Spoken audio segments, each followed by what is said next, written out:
Customer order McDonald maki rider letak makanan dekat bawah. Order McDonald, mana boleh gantung paper bag dengan dia punya air. Pagar pula jenis petak-petak, tak boleh nak selit.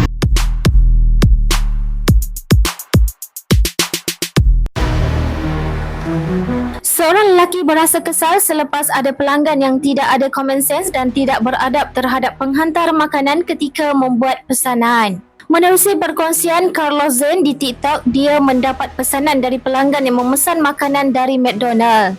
Namun apabila tiba di rumah, dia berkali-kali mengetuk pintu dan menghubungi pelanggannya itu namun tidak berjawab. Dia akhirnya membuat keputusan untuk meletakkan makanan yang dibungkus dalam paper bag itu di bawah kerana tidak ada tempat untuk digantung. Bagaimanapun, pelanggan terbabit yang kemudian keluar memaki serta memarahi lelaki itu kerana meletakkan makanannya di bawah.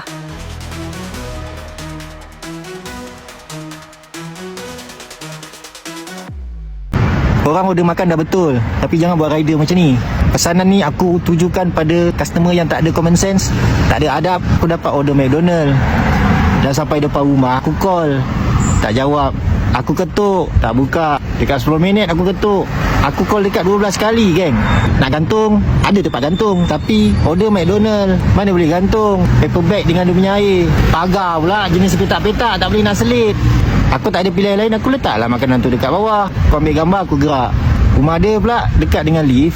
Tengah tunggu lift tu, aku dengar orang buka pintu, mengomel.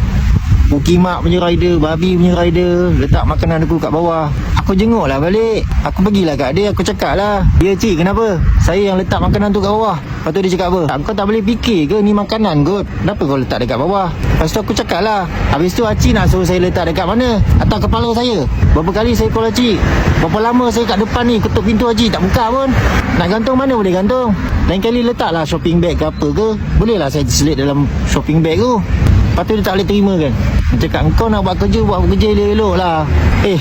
Aku dah tunggu dekat 10 minit tau kat depan tu. Dah ketuk, dah call dah. Koyak aku kan. So pesanan aku lah dekat customer-customer yang order makanan kan. Kau order makan dah betul, tapi minta tolong sangat lah, alert. Rider tu dah pergi ambil ke, rider tu on the way ke, rider tu nak sampai ke.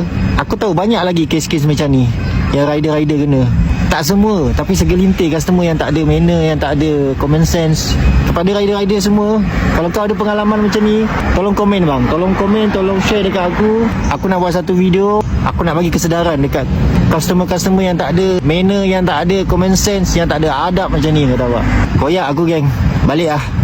Tak ada mood aku nak kerja.